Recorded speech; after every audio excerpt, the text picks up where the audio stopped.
Thank you so much for watching till the end of our tutorial. We hope you have benefited from our channel as well as our videos here.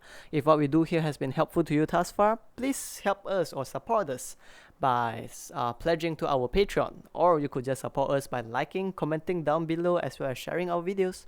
Thank you.